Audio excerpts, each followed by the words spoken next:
Hello and welcome to this week's YouTube video. Do you struggle with your brushwork and are not sure how to get the effect you want? In this video, I'm going to break down brushwork into 5 simple elements, so if you're trying to improve this area of your painting, you have an idea of what to do. I'm going to use Casper, a recent commission painting I did, to help illustrate the points I'm making. Firstly, I should say that brushwork is a very personal thing, and I am not saying that you should paint in a certain way. You can interpret the points I am making in your own way and then apply them to your style. Number 1. Think about how your paint is applied. Do you apply it thick, or perhaps you are more of a lean painter like myself? Whether you favour the thick or thin approach, it is completely up to you. I would say, though, that paintings that are more interesting is where the artist has varied the application of the paint, so it has a variety of consistencies throughout the painting, from not much to a little bit more to quite a bit more. You can see through my sittings that some areas in the scumbling layer remain untouched. Generally, I work more on the central point of focus than the areas on the periphery. If you are unfamiliar with scumbling, it just means laying your paint in a sketchy manner at the start of your painting. I do this because I find it easier to judge my values, temperatures and colours when I have a canvas covered in paint. The sketchy nature of the paint makes it easier to correct areas where I am out on the second pass over the painting. In this second pass, I can choose which areas to develop and which to leave. This gives my painting a variety of paint thicknesses, which in turn makes it more interesting to look at. Also bear in mind your paint opacity. It is easier to load up opaque colours onto your painting than transparent colours. Understanding your paint's properties will help you know what colours work better thin and which work better thick. Number 2, what brush should I use? Your brush selection will affect your paint application. Stiff bristle brushes allow you to load up the paint and lay it more thickly, compared to softer brushes that will lay the paint much thinner and allow you to lay wet on wet without pulling paint off. Larger brushes will allow you to be more expressive. Smaller brushes will give you a more rendered effect. You really need to think about what you are trying to paint and then choose your brush appropriately. I like flat synthetic brushes. These are my workhorse and I can use them in a variety of ways. For scumbling, for loading and placing paint, for flicking paint, for precision and straight edges, and for pulling wet into wet. I find them very versatile, and also I can be pretty expressive with them too. Don't feel like you have to throw your old brushes away either. Even splayed out like this one, they can be very useful for getting that soft, fluffy effect you see in fur. I use them dry, giving me this sort of effect, or slightly wet to give me a slightly softer, more blended effect. I also like these long-haired combers. These are excellent for working wet into wet without pulling off your underneath layers, but they will always give you a very soft effect, so I wouldn't try and paint a whole picture in them. I try and get as far as I can with my flat brushes, but when I start removing my underpaint, I switch to these brushes. The last brush I use is a small round brush. I use these for fine detail like eyes. If you are aiming for precision, use something small where it is easier to keep control of your paint. If you are aiming for something expressive, use as large a brush as you think you can without forfeiting control of your painting.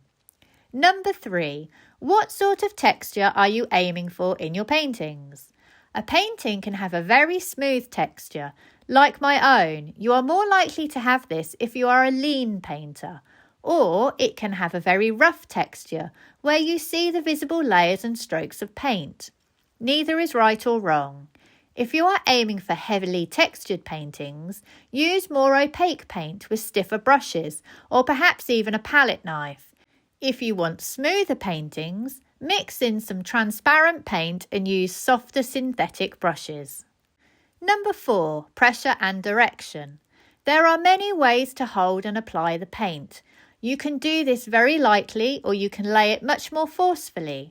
I use a variety. Sometimes I brush across my paintings quite lightly with a dry comber brush in one direction. This has the effect of pulling my paint around and breaking up edges. Sometimes I will roll my brush around on the canvas surface. I am more likely to do this with a comber brush as the long soft bristles give me a nice random effect. Sometimes I will stab at my paintings with a loaded brush. This is where my old brushes are useful as it gives me some interesting marks.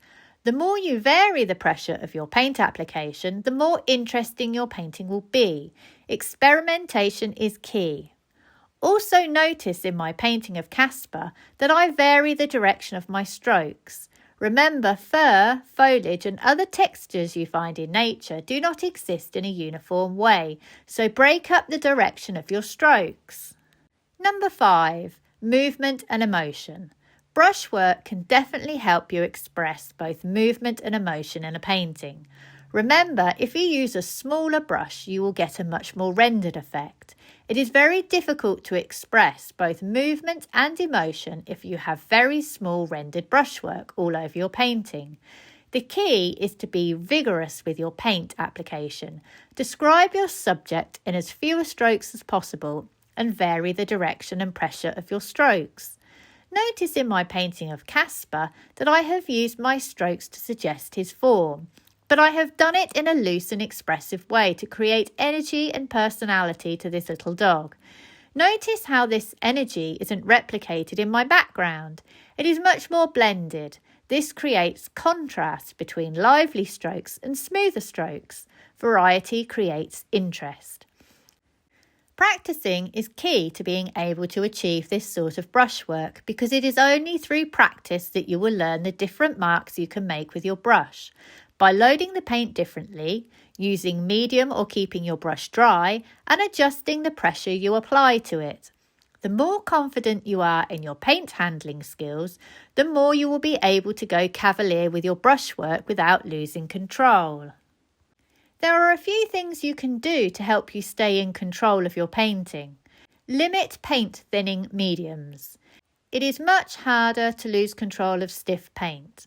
If you go wrong, scrape back the affected area and have another go. Do not try and correct it with more paint. You will end up with a muddy mess.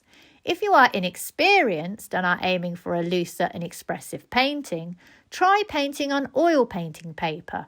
You'll find the surface more forgiving than a canvas board. To recap then, create variety in your brushwork by applying the paint in different thicknesses over your painting. Don't be afraid to leave some areas unfinished if they are unimportant. Use the right brush for the area you are painting.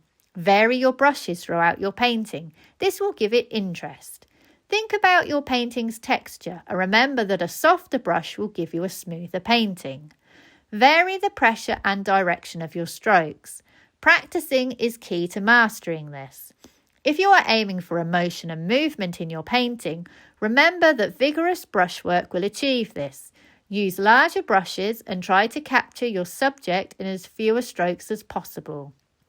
I hope you have enjoyed today's video and found it useful. Please like and subscribe if you can and check out my website sarahhallidayart.com where you will find examples of my work and also details of online classes that I run. Thank you for watching and see you for the next one.